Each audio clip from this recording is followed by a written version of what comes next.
All right. Good evening, ladies and gentlemen. Welcome to this week's episode of Roundabout Sports presented by Harsh Construction LLC and Interstate 70 Sports Media, where our passion is our profession.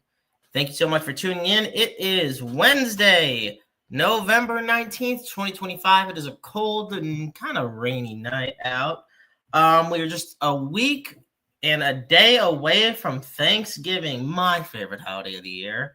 And I'm excited, folks, for tonight because we do have a lot to talk about.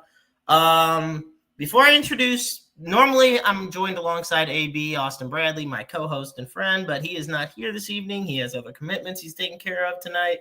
In his place is a good friend who is working his way towards the Interstate 70 Sports Media team. I'll introduce him shortly, but before I do, I have to get that usual spiel out of the way that we do for the past 153 episodes. This is episode 154.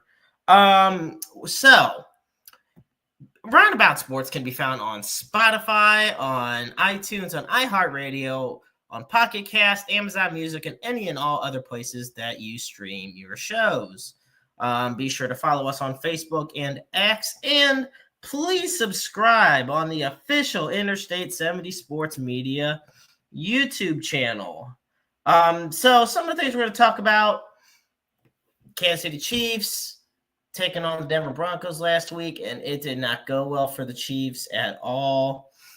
They're in rare territory right now, but allow me to bring on my friend and guest co-host for this evening. And he is a very busy man. He is also the co-host of the HSB podcast, and I do love his tag name, Chris Girl Dad Golf Guy Horton. Man, that just I decided to fast. How's it going, I decided Chris? to try. It's going good, man. I tried to fit as many words as I possibly could in the name slot tonight. So I love it. Nicknames and little tag names are something that we do have a lot of here at I-70. So, but how are you doing, man? I'm good. I'm good. Like you said, I certainly have been busy. I know you have as well. End of the year in my business, my 9 to 5, my pay the bills job. End of the year is always crazy. Lots of traveling, lots of wrapping things up, and even kind of setting ourselves up for the beginning of 2026. So been busy, but yeah, I'm excited to be here. I appreciate the chance to talk with you a little bit. Well, the pleasure is all mine, and thank you so much for joining me this evening. I know we've been wanting to get you on, and I know later in a few minutes we're actually going to have another guest of ours join, and I'll be able to promote him and a lot of the work he does. So give me just 1 second. Yeah. Okay, so the first thing I do want us to talk about is last week's game, Week 11, between the Kansas City Chiefs and the Denver Broncos. Now, I think heading into this matchup, a lot of people expected early on they expected the records to be reversed, whereas Denver came in with an 8-2 record, and the Chiefs, on the other hand, are now third in the AFC West, something we have not seen in a long time. They are 5-5 now. They've lost 2 in a row. And this is the thing, Chris. They're 4-1 at home, but they're just 1-4 on the road. And that is a very telling thing, because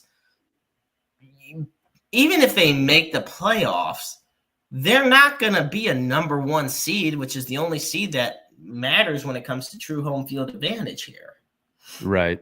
Yeah. I think if you look at the numbers, they're not playing that bad. If you look at their point differential, if you look at the way the defense has been playing, they're playing pretty good. Every game they've lost, it's been a 1-score game, right? Like, so they're in Right. every game that they're playing. They're obviously a talented team. They haven't been able to put all the pieces together all at once. Some of that's due to injury and suspension with Rashee Rice and some guys on the offensive side of the ball. But they're in every game, and I think obviously Patrick Mahomes is probably the main reason for that. The guy is a magician when it comes to moving the pocket, extending plays, things like that. They're in every game, which is good. But it is uncharted territory for them since he took over. And as a Chiefs fan, you know, I'm obviously, it's hard not to be frustrated, especially when they've been right there.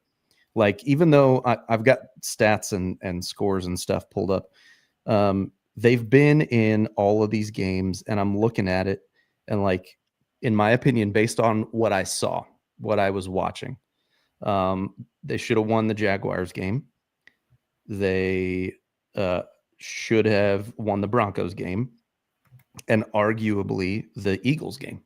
All of those games, the Eagles, they lost by 3. The Jaguars, they lost by 3, and the Broncos, they lost by 3. So it's untimely turnovers. It's not taking advantage of turnovers that they get when they get it, when they get the ball back, and they just have to be able to capitalize. And I like that they're healthy now, but yeah, they just don't seem to be able to capitalize when they have the opportunity.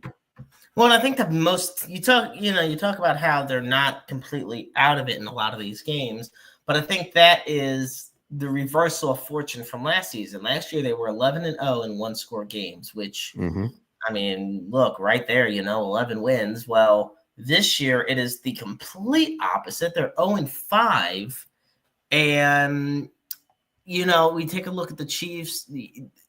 There's just no spark on this offense. And I don't know if it's the protection issues, losing, whether it be Worthy for a few weeks, not having Rashee Rice for the first, good chunk of the season, the lack of a true consistent run game. It's just the best way I can describe it is nobody is afraid of the Kansas City Chiefs offense anymore.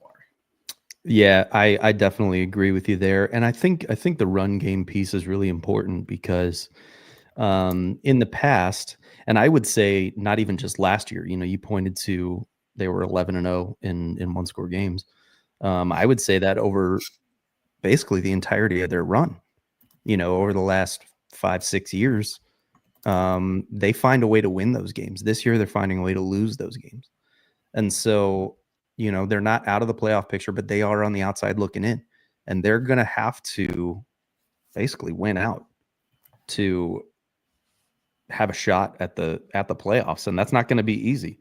They got the Colts, the Cowboys, the Texans, the Chargers, the Titans, the Broncos again, and the Raiders.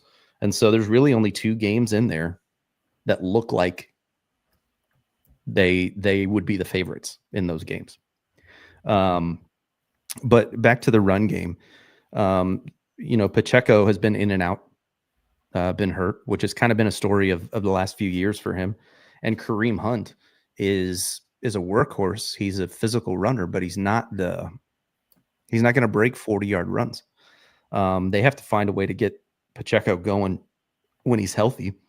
And they have to get back to just taking what the defense gives them. There's not a lot of that going on. They're taking a lot of shots that aren't hitting, and receivers have been dropping a lot of passes, which has been kind of an ongoing issue over the last few years as well. Yeah, and I take also the look into the fact that they did use a first-round pick on Clyde Edwards-Helaire a few years ago, and that just didn't pan out at all. And it's funny because, Patrick Mahomes threw the ball 45 times in Sunday's loss to Denver. Mm-hmm. Now, look, Patrick Mahomes throwing the ball a lot isn't always the worst thing in the world, but the problem is he didn't throw because it was working. He was throwing because he had to, because there is no intimidation with this running game. Nope. They have no problem. It's kind of usually a lot of teams that have a struggling passing game, a lot of those teams will stack the opposing defenses will stack the box against those opposing running backs. I think when Lamar Jackson was hurt, Derrick Henry was a prime example. Opponents would stack the box against him. For the Cleveland Browns, look, they have a terrible quarterback situation going on right now. But so Quinshon Judkins, who's been having a great rookie year, but they still stack the defenses stack the box against him. So it proves that you really do need a balanced attack here, because Denver didn't even give a second thought on the chance that the running game would do anything.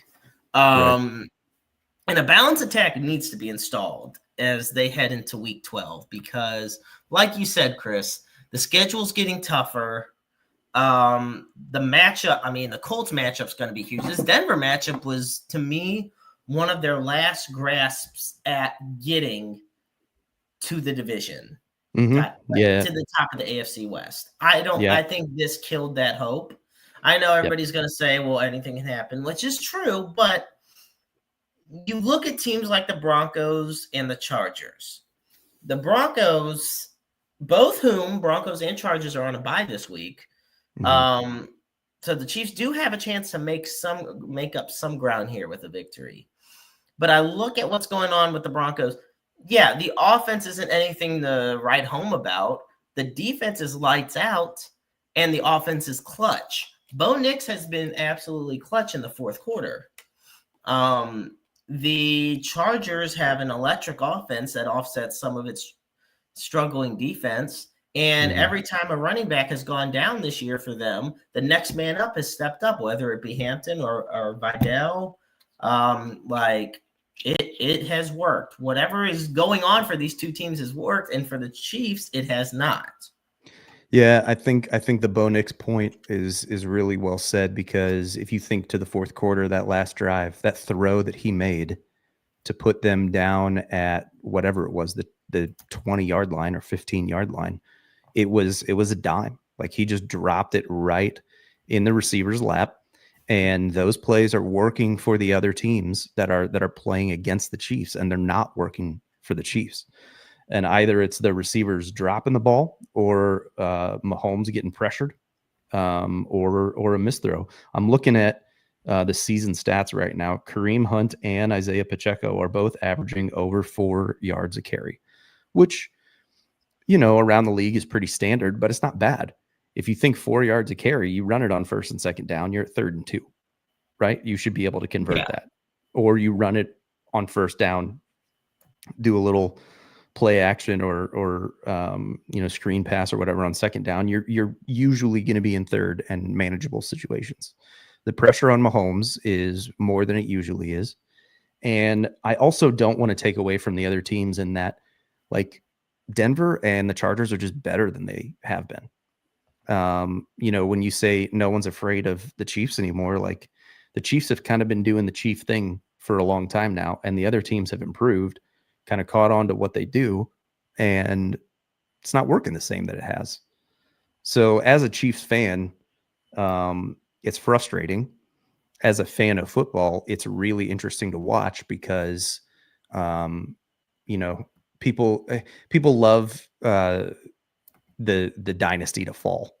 Right. People love the fall of greatness. Before it was Tom Brady, people just hated Tom Brady because he couldn't stop winning. Now it's Mahomes, and I'm in the podcast that I'm a part of is my fantasy league. We've been going for 8 or 9 years, and we just get together and chat about sports and life and stuff as well. But I'm the only Chiefs fan in there, and I get in our group text message, our group thread, I just get blasted every week with Chiefs hate and Patrick Mahomes hate. And it's just funny to me, because he is the next, like, great quarterback after Brady. 3 Super Bowls in 4 years or 5 years or whatever it was is crazy. It's unheard of. Well, here's go ahead. No, that's it. It's just people like to see the dynasty fall. Well, I wanted to bring the point that, and folks, be sure to send in your comments. You'll be getting a lot of comments sent in live, and John is one that just sent in one to us that says, Mahomes can't keep using the same plays for years on years. Teams are going to catch on. And it's true because here's the thing. Kareem Hunt, for example, was the only running back on the Chiefs last week to get a carry for the team. He got 13 carries for 58 yards and a touchdown. When speaking to the press about it, Andy Reid had even said there were plays that we had designed as far as like running plays go. But the problem is the struggles of the offense had made them turn into pass plays. Either the protection broke down, the defense sniffed it out easily enough. Like they just did not get a chance to run these plays. So you're left with basically 13 running plays, from out of the running back, position. Which you're in 90% of the time in the NFL, you're not going to win if you only run 13 times. You just aren't. Playing on Madden, sure, but that's not real. Shooting Madden, I'm always run. I'm a big runner when it comes to it. It's my friends are the ones that are great when it comes to passing the ball, Madden. There were a couple of plays in the Denver game as well as the Bills game that I saw. And I'm also a Mizzou fan. I'm assuming there's a lot of Mizzou fans that are following the channel and watch the show. Oh yeah. Mizzou notoriously in the past has been a lot of slow developing plays. A lot of RPOs that just take a long time to develop, right? And they've gotten in trouble. I started to see a little bit of that over the last few games from the Chiefs as well. I'm like, we know that the offensive line is not what it's been. And if that's true, you can't mix in a lot of those slow developing plays, like RPOs that take a long time to get going. You just can't do. Mahomes is going to get killed. Or the handoff is going to get fumbled, or the pressure is just it's more than what it's been because the line is not as good as it's been. And so we really in the offseason have to look at offensive line as a priority, in my opinion. I do think one of the biggest things is the offensive line reshuffling. And I'm sorry, Jawan Taylor.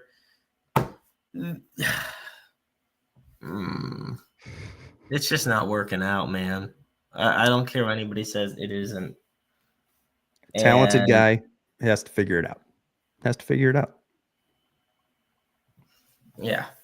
I mean, or you think having guys like Orlando Brown at the time, like when you had guys like Orlando Brown and Joe Thuney, you'd think you would want to keep them as a part of this team.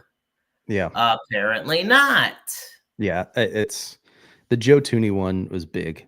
I mean, I don't think it can be overstated how big of a loss that was. The consistency that guys like that bring, the presence, the leadership, all of that plays a part in this. And when you can't keep that core together, it's going to have a big impact on you. And that's unfortunate. And I think we're seeing the results of that. And it's not nearly as fun to watch. I'll say that. Yeah, no, it is definitely a lackluster, because then you take into a look at the schedule. And last week on the show with AB, we had talked about some of these upcoming games. The Chiefs got on the 23rd, for example, they got the Colts. Well, then just a few days later, they're going to have the Cowboys on Thanksgiving. In Dallas. In Dallas. You still got the Chargers. You still got the Broncos again on Christmas. I mean, this is not an easy stretch for the Kansas City Chiefs. And you're already 4 games behind out of first. And you have lost, so far you've lost both to the Broncos and the Chargers once each already. Yeah, it's the season ends today. The Chiefs are not in the playoffs. It's official. It's not us giving a theory. It's not us giving a prediction. It's literally fact that if the season ended today, the Kansas City Chiefs are out of the playoffs. They are technically, I believe they're the 8th seed, if you want to be technical. Obviously top 7 seeds. You get the 4 division winners and then 3 wild cards. But right now the Chiefs are either the 8 or the 9 seed, but they are looking ESPN right has in. them listed at 9. They have the same So record the as the Texans Texans. must be ahead of them. Yeah, I was going to say the Texans are probably the ones ahead of them. So that makes it even worse if you ask me.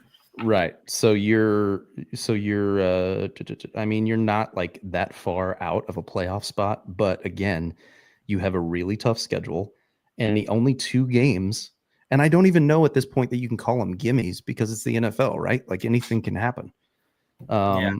You've got the Titans in Tennessee, which the Titans are a mess. And you've got the Raiders in Vegas. And that's a rivalry game, and it's the last game of the season, and you never know what's going to happen there. The Raiders, this is the funny thing. Okay, the Titans, they are as close to a gimme game as you can get. Yep. Except the Arizona Cardinals, unless you ask them. But then you go to the Raiders. What's funny is that of all the teams the Raiders struggle against, they play the Chiefs tough, and they pretty much every time. And they've beaten the Chiefs 2 notable times over the past few seasons, and most notably on Christmas 2 years ago. Mm-hmm. Like that, outside of the blowout win that the Chiefs had against them last year. Oh no, it was this year. My fault. It feels like last year. That's how far it's been since the Chiefs have won a game, I feel like. Outside of the shutout win earlier this year, I'm thinking back, and I can't think of a game where the Raiders weren't at least putting up a good fight against the Chiefs. And if you, again, those are the 2 games that I would say, okay, we can probably count them as wins. But even though the Cowboys aren't great, you're in Dallas. The Colts are really good. The Texans are a whole lot better than they have been. The Chargers beat you earlier this year. Now you have them at Arrowhead, which is good. You're in Tennessee, which really doesn't matter. And then Denver comes to Arrowhead. So the home field advantage piece is really the only thing you have going, because you've got the Colts at home, you've got the Texans at home, you've got the Chargers at home, and you've got the Broncos at home. So your 4 hardest games you've got at home, which is good. So that's really, at the moment, the way they're playing, the only hope that I see for the rest of the season. Yeah. And what's interesting is, look, say what you want about the whole AFC West thing. I think the Week 6 loss on Monday night to the Jaguars could be the thing that keeps them from the whole playoff contention. Outside of the Super Bowl last year, I have not seen a Chiefs loss that has pissed me off more than that one. The amount of just clumsiness, I will be honest, say what you want, that play, and you know exactly which one I'm talking about, with Trevor Lawrence, so many things went wrong in it for the sake of for the Chiefs. Yeah, that is a momentum killer. Yeah, right there. It's like the football gods were like, yeah, you've won enough. We're gonna make sure that Trevor Lawrence gets in the end zone here. I was celebrating. The play started, he tripped. I'm like, oh, yep, here we go. It's over. Right. Yeah, that's what I'm saying. You would take it all over. Yep. And then he made it in the end zone. Like, I just can't. Again, outside of the Super Bowl, that was just disastrous. I can't recall a Chiefs game that has made me more mad than that one. Well, you know what? As much as I love it, especially with you being a Chiefs fan, I love your input on the Chiefs' performance last week and up to the point this season. But I want to bring in now our other guest for the evening, been a longtime listener, longtime fan. I've been on his show too, and once again, just like you at the end of the show, we're going to plug your show on the HSB podcast. But we're going to talk a lot about his show, our upcoming guest show, and that being our dear friend Poolside Pat. So Pat, we're going to bring you in now. It is great to finally have you on the show here. Man. How you doing, buddy? Good, man. Good to see both of you. Chris Horton, correct? Yeah. Good to meet Shout you, out Pat. to you, man. I am so grateful to be here. This is what a show. Jeremy, you're the man, the maestro. Yeah, I'm ready to talk about whatever you guys want to talk about. I'm here. I'm ready to go, and So I can't believe I'm here. That's awesome. So it's great to have you. So the first thing we're talking about, we're kind of reeling off the Chiefs' loss to the Denver Broncos a couple days ago, and this puts them and we've established that it puts them at the 9 seed now, which only top 7 teams get into the playoffs. I mean, they've lost to the Chargers and the Broncos. They're 4 games out of first place. It's week 12 this week. And they play the 9-2, or they play the Red Hot Colts, who I think, they're 8-2. They had a bye week this week. Yep. So my question to you, Pat, is this: if I'm the Kansas City Chiefs, I mean, are we hitting panic mode, or like what are we thinking? Yeah, I mean, as you can see, I'm a Raiders fan. Unfortunately, I'm a Browns fan, so I mean, welcome to my world. Yeah, so we're all Chris is the only one that's lucky.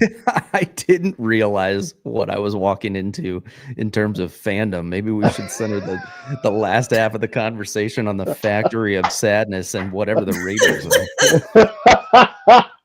Yeah, I mean, hey, look, I'm also here. I have to do this, even though I have to. I don't know if I can get it up. The Cardinals. Yeah. I'm a St. Louis Cardinals diehard. At least you got that going for you. What's that? I said at least you got that going for you. Yeah, there you go. It's weird, isn't it? Weird right now with the whole Chiefs thing, like 5-5, first time in like ever, with Patrick Mahomes and the rest of the AFC West being good, other than the Raiders. With the 9-2 Broncos? Broncos are 9. Broncos and Patriots lead the AFC at 9-2. And then what? The 7-3 Chargers? 7-4, yeah. Yeah. So it's like we're in a weird spot, boys. We're in a really weird spot. But I don't know. I mean, there's a part of me, and I don't want to take up too much of y'all's time, but like there's a part of me that thinks the Chiefs are still going to just eventually make their way to the Super Bowl. I don't know. Whatever. But the Broncos and Chargers are right there, right? Like, what are you going to do? I tell you what, I'm looking at the preview on ESPN and the Colts Chiefs, and I'm looking at the stats right now, and Daniel Jones, 2,659 yards, 15 touchdowns. Patrick Mahomes, 2,625 yards, 18 touchdowns. Pretty close stat wise. Wow. Oh wow. And then you get to rushing yards. Oh no. Oh boy. The Chiefs leading rusher is Kareem Hunt with 353, which is pathetic. Don't do it. And Jonathan Taylor, 1,139 yards with 15 touchdowns. Oh my gosh. If the Chiefs, what a thing. If the Chiefs make it so Daniel Jones is the one that has to beat them, then there's that combined with being at home, there's a decent shot. And Pat, I as a fan, I appreciate your even though it's downtrodden and said out of disdain, your belief that they'll end up somewhere positive at the end of the season. I don't share it at the moment. No. I think hope it would be not. a miracle if they make the playoffs. Yeah. Oh, yeah. Oh, and wouldn't that be Terrible, and awful. and Chris, who do you root for? I'm sorry. I'm a Chiefs fan. Oh, okay. Oh. So you don't think that this is happening? Dude, so this is funny. A few episodes ago on our show, we were talking about, do you remember the first NFL jersey that you had? And I'm old enough. I'm from St. Louis, born and raised, still live here. Let's go. Let's go. I'm old enough to remember the Cardinals being here, playing football in Old Busch Stadium, Mhm. and the heartbreak that caused my father as a lifelong Big Red fan when they left, and then the whole Rams debacle. But the first NFL jersey I ever had was a Joe Montana Chiefs jersey. Oh, wow. What? Oh yeah, dude. That's crazy. And I remember vividly my father saying how big of a deal, like talking about how big of a deal it was that the Chiefs got Joe Montana, Let me because at the share this, time by the way. he was the GOAT. He was the greatest Oh, yeah. quarterback of all time. He's And arguably still. right. Yeah. And so the Chiefs have kind of always been sitting right there for me. And seeing where they're at now, I don't think this is like the beginning of the end of the dynasty, like we were talking about earlier. I don't think that. Right. I think this is a year where they realize what shifts they have to make for the future to continue playoff pushes and being, favored in the division. But this year, I think it got away from them. I think it got away from them, and kind of is what it is. Here's my thing. When I look at where you talk about with Daniel Jones and forcing him to throw the ball, yeah, as great as the Colts have been, Daniel Jones, and who to me is a comeback player of the year candidate, Mm-hmm. he has made a lot of Daniel Jones-esque turnovers over the past few weeks. The Colts, I will say, I'm not saying like Jonathan Taylor to me, I wrote about this on I-70, to me is an MVP candidate. He should be treated with that respect, and especially 100%. for offensive player of the year. Yeah. The Colts don't get to 7-4 without him. And but the thing of it is, I like the idea of forcing Daniel Jones to throw the ball, because also you got to take into account the Chiefs' defensive issues, honestly, are behind the front seven. Once you get to the back end, once you get to the pass defense, that is where the struggle comes in. The defensive line, to me, has been lights out. I do think Nick Bolton has dipped, but I also think he's an all-pro in the sense that, if a great player has been doing so great that he struggles a little bit more, it still doesn't necessarily mean he's doing bad. It's just not up to what he usually does. And that's where I think Nick Bolton is at this year. The rest of the, the linebackers and the D-line, to me, I mean, like we've said, they're 0-5 in one-score games, but the fact that they've had 5 one-score games to even be in the first place, is telling of the fact. And by the way, year, go ahead, Pat. No, I didn't mean to interrupt, but yeah, I mean, because you're talking about the Chiefs, they this is unbelievable. The 0-5 this year, but last year they 12-0, right? 12-0, I think, or something. 11-0. Yeah. 11-0. Thank you. Like that's insane. Yeah. We said it earlier. Last year they found ways to win games. This year they're finding ways to lose them.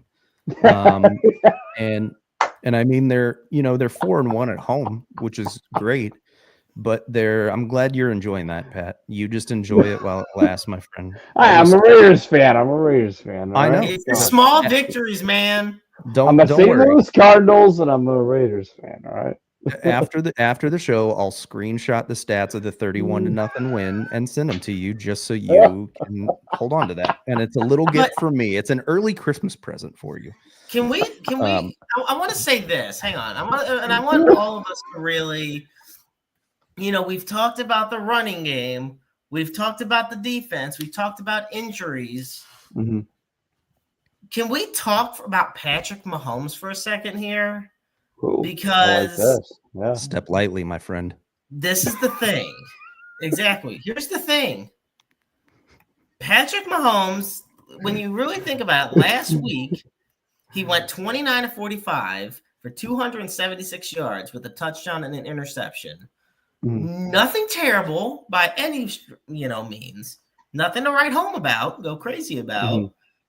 But notice during the first possession, how wide open was Xavier Worthy on that pass that Patrick Mahomes missed him on? Yeah. Yeah. I mean, again, he's missing throws he doesn't usually miss. Yeah. I do think the pressure's getting to him in ways that it hasn't gotten to him in the past. And when it has gotten to him in the past, they've usually lost the game. When he's been as pressured as he has been, what feels like every week in and week out, they have not fared well because they're a timing team. It's all about rhythm. Like their quick slants to Kelsey or those play action passes to Worthy or Rice on the outside. Like it's all about timing. The Rams went through the same thing when the greatest show on turf was going, and they lost the Super Bowl to the Patriots. It was because they were disrupting their timing. They were getting physical with them. Wow, they were pressuring them in ways that they hadn't been pressured before. And the same thing is happening right now. And the biggest difference that I can say is Andy Reid is the most adaptable coach in NFL history, probably, who is just an offensive genius. And when he sees weaknesses, he figures out ways to cover them up. And so the question is, can they stay healthy enough on the offensive side of the ball to cover up the weaknesses that they see? And can they get their timing issues worked out? Because he's going to be pressured the rest of the year. Their offensive line just isn't that good.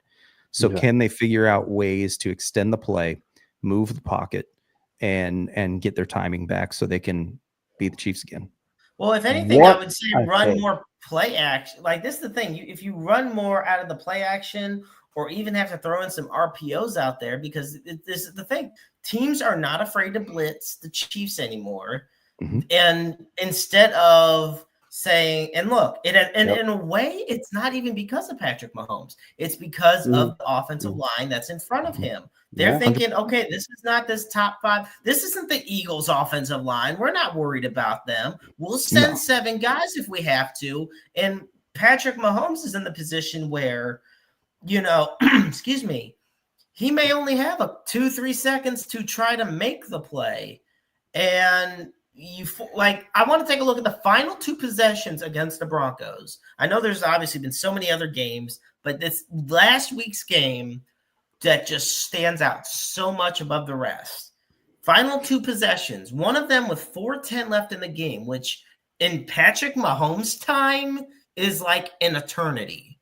That is all the time in the world for a team like Mahomes and the Chiefs. They went 3 and out both times. On the last possession, 2 incompletions to Travis Kelsey, and on 3rd down, he took a sack. When does that happen with this team? And that's what I'm saying. Their timing is off. Receivers are dropping passes. I have his season stats pulled up right here because I was curious when you said that. He's 4th in passing yards. He's 7th in touchdowns. He's 3rd in QBR for the season. So what that tells me is he's not playing that bad. He's being a little let down. Now, I don't think he's playing up to the level that he has played in the past. And he will, because he's a good leader, he'll take responsibility for it, which he has been. And so is Andy Reid.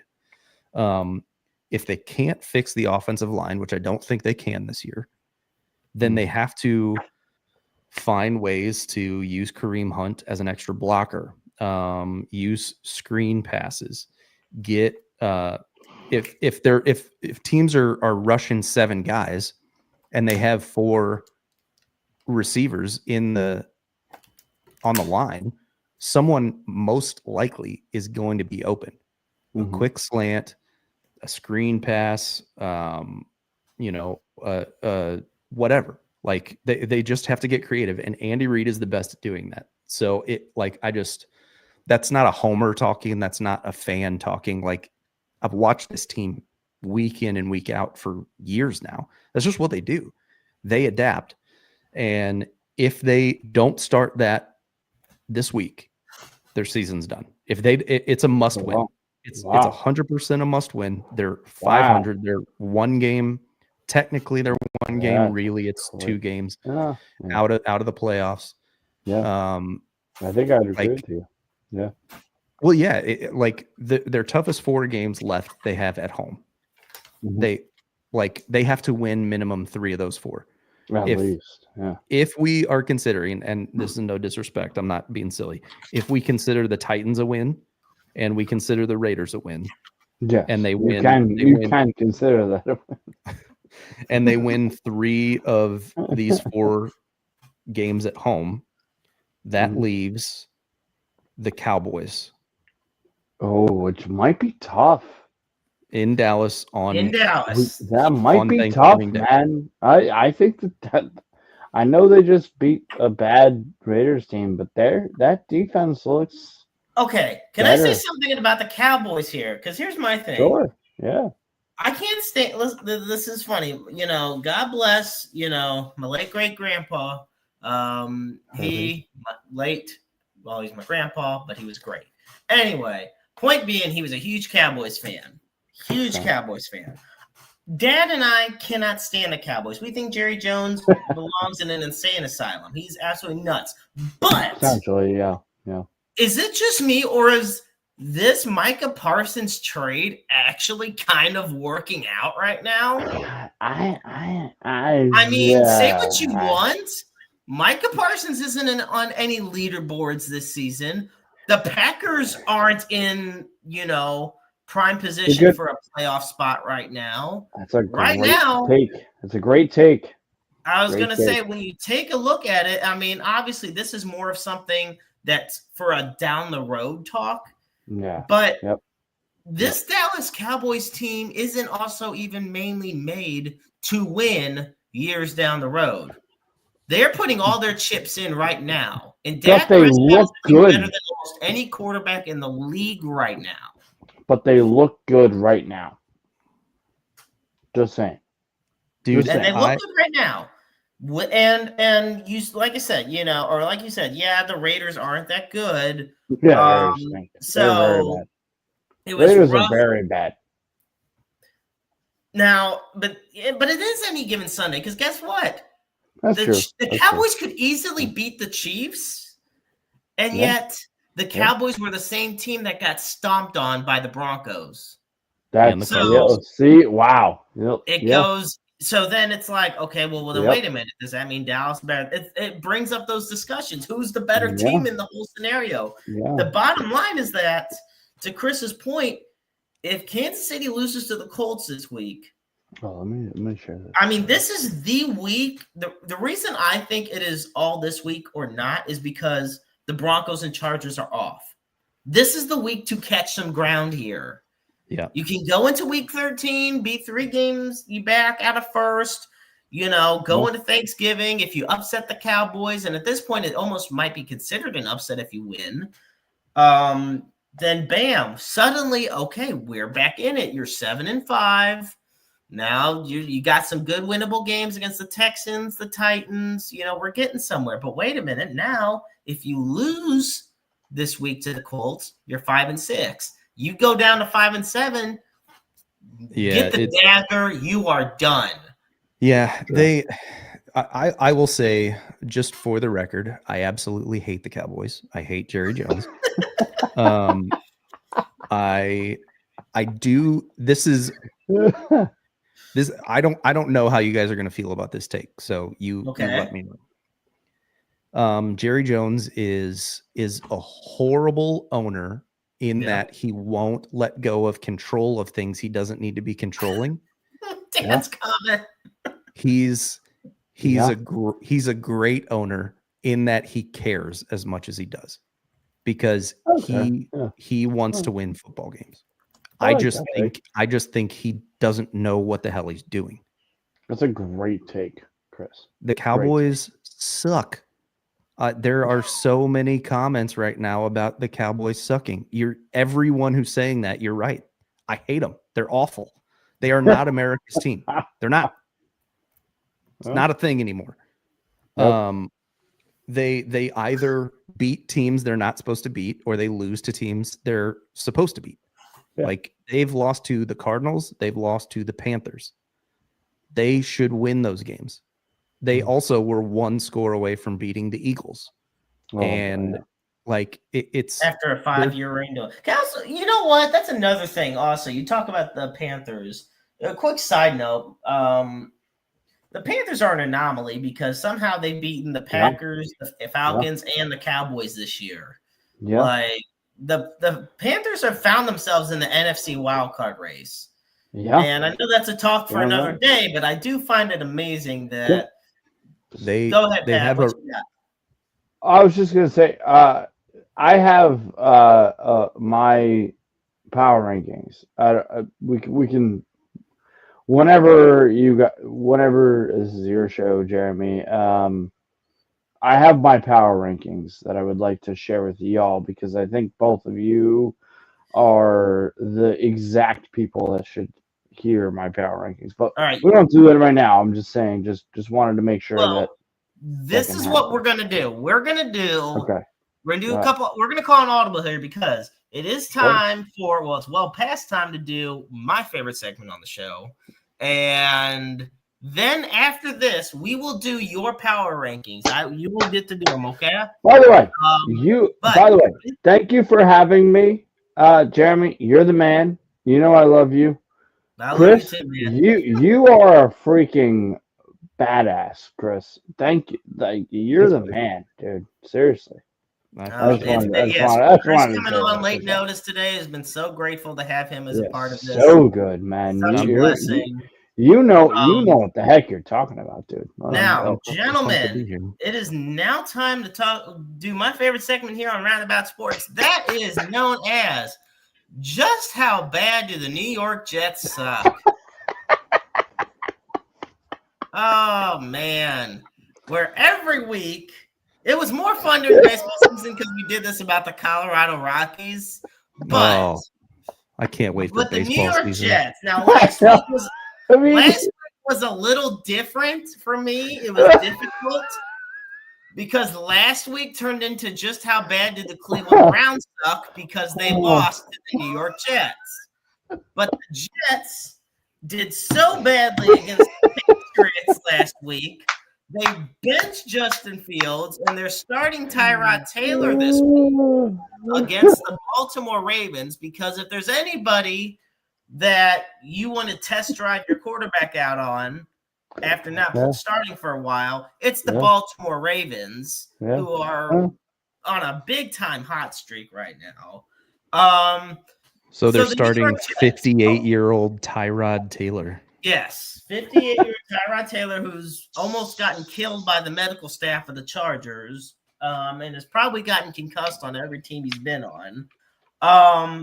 The New York Jets currently have a very impressive record of bad and bad, that being 2-8, which is behind the Dolphins 4-7, which means, holy crap, the Dolphins won 4 games.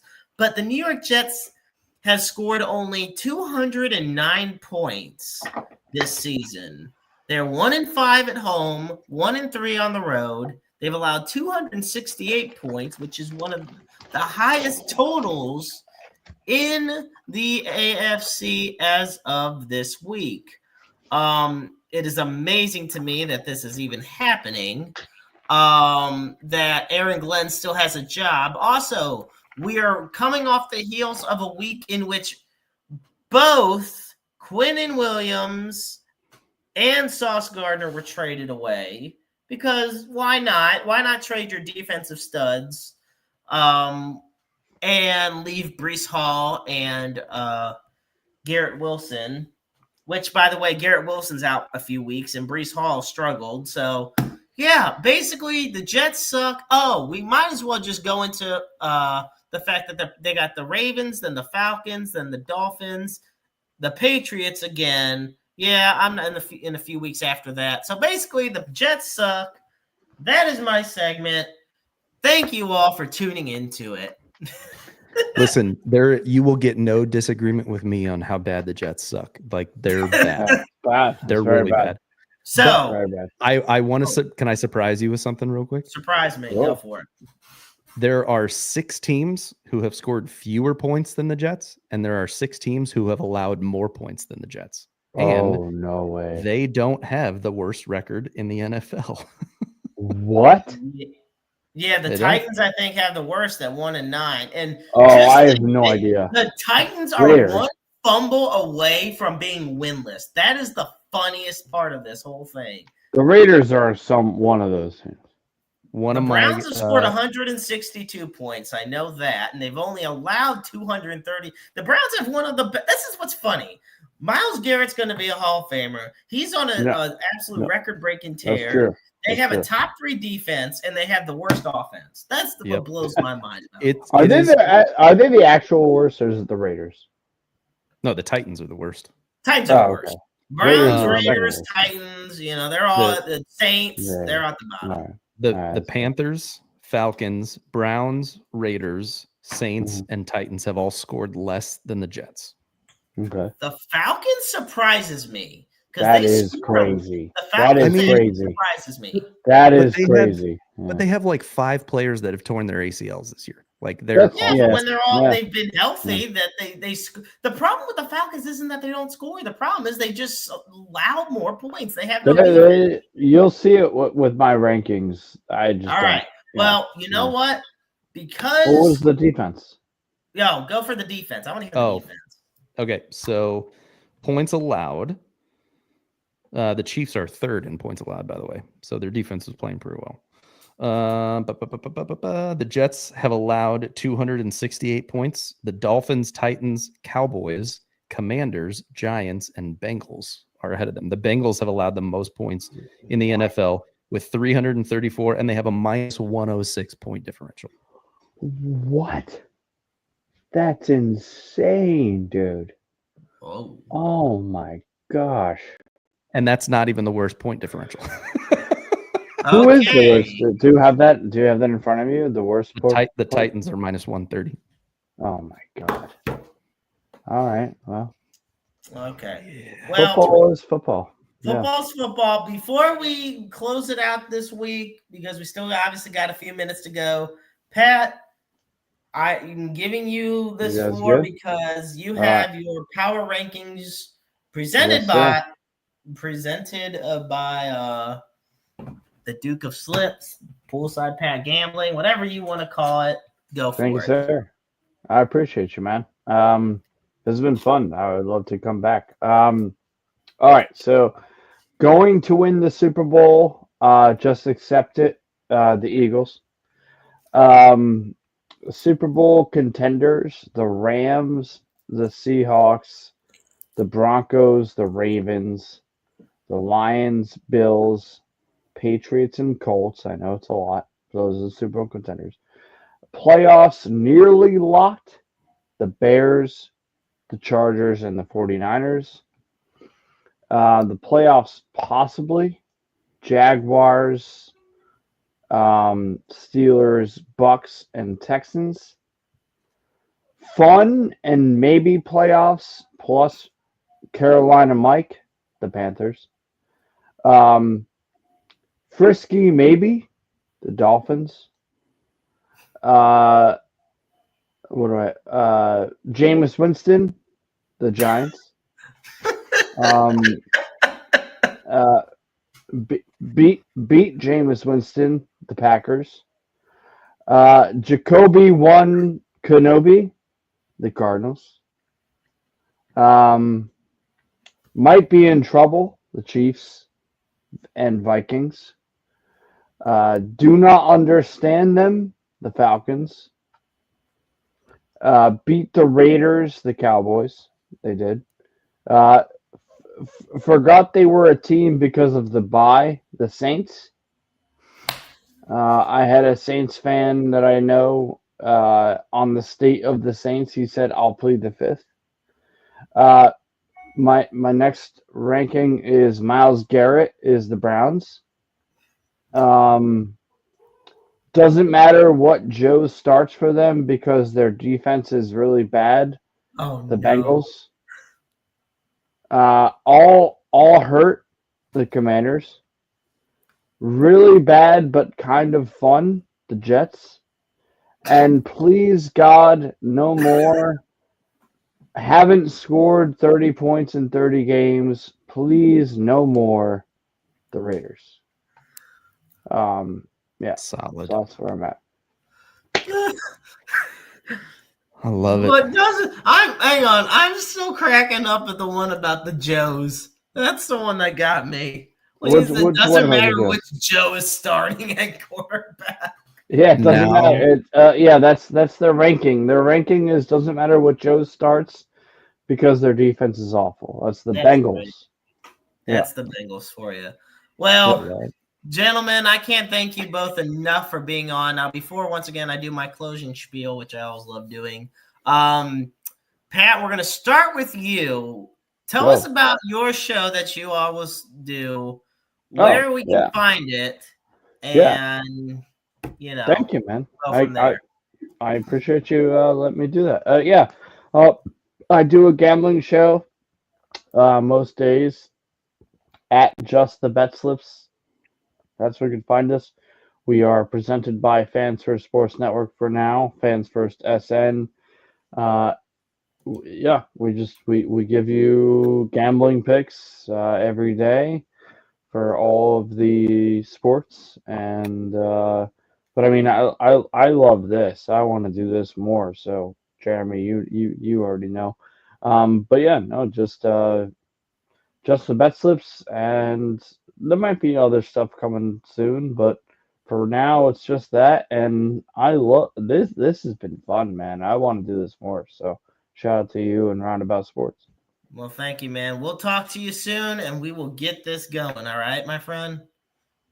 All right, Absolutely. Poolside Pat, ladies and gentlemen, here on Roundabout Sports. Shout out, Chris. Chris, you're the man. See you, buddy. See you later, bud. Ah, man, Chris, what a night we've had. Now, Chris, tell us about your show. Tell us where folks can find you. I know we're working on getting you to be a part of the I-70 Sports Media family as well. Yeah. I appreciate the time. Like Pat said, it's been fun. Love doing this. Anytime you need someone or want to have me on, I'm here for it, man. So HSB, the podcast, is where you can follow us on all platforms. Shows on YouTube. We don't live stream it. We record it. And it is, like I said, it's our fantasy league. We're a fantasy baseball league and football league. So we talk sports, we talk fantasy sports. We kind of open up our chat and it gets a little crazy from time to time, but we're pretty new still. So we're working on a regular rhythm and routine for it, and getting the guys scheduled. There's 10 guys in our league. Not everyone shows up all the time, but sometimes there's 2 of us, sometimes there's 3 of us, sometimes there's 4 of us. So it kind of varies from time to time, but I, like Pat said, I too am also working on some other stuff. I appreciate the shout out for my handle when we got started, because my daughter, who's 6, recently started playing golf, and her and I are going to start documenting our golf journey together. So Girl Dad Golf is going to start to be a thing. I just started the Instagram channel today. So if you want to follow me at HSB the podcast and Girl Dad Golf Guy, you can follow me there, and there will be some content coming your way that way. So yeah, and excited for any chance I get to partake and participate with I-70. So I'm excited, man. Well, perfect. And folks, as always, you can find Roundabout Sports on Spotify, iTunes, iHeartRadio, Pocket Cast, Amazon Music, anywhere and everywhere you stream your podcast. And be sure to follow us on Facebook, X, and the Interstate 70 Sports Media YouTube channel. And when I mean follow us on Facebook and X, Interstate 70 Sports Media has a Facebook and an X page. Roundabout Sports has a Facebook page. I feel like I do got to specify with that. But yes, go to Interstate 70 Sports Media on YouTube. Hit that subscribe button. Spread the word. Old school's cool with the word of mouth method. And as always, I want to talk about our sponsor, Harsh Construction LLC. So Harsh Construction LLC is located in the bi-state area. They have over 50 years combined experience on construction, on landscaping, remodeling, work such as that when it comes to homes. Be sure to call at 618-363-9818. That is 618-363-9818 today for a free quote. That is Harsh Construction LLC, a proud sponsor of Interstate 70 Sports Media. As always, we reconstruct the Chiefs' offensive line. Yeah, exactly. Build them up. As always, we put up the NAMI helpline at the end of the show. And for that, you can dial 1-800-950-NAMI. That is 1-800-950-NAMI. The National Alliance on Mental Illness is the nation's largest grassroots mental health organization dedicated to building better lives and helping those who struggle with mental health issues, as well as their families. And of course, we always put up at the end of every show the Suicide and Crisis Lifeline. For that, you dial 988. The line is open 24/7, 365, 366 on leap years. Understand you're never alone in this world. There is always somebody out there who loves you, who cares about you, who wants nothing but the best for you. We all go through trials and tribulations and struggles, through our daily lives. And your feelings are valid and your emotions are valid as well. But they don't need to be struggles and issues that need to be faced alone. You are just a phone call, a text message, an appointment, an email, anything, any form of communication away from getting the help you need that could be that life-saving moments. And you could also be the listening ears and watchful eyes for somebody else as well. I want to thank once again my friend Chris Girl Dad Golf Guy Horton for joining me today. And until next week, by the way, folks, episode 155, we will have Brandon Aarons, professional wrestler, on.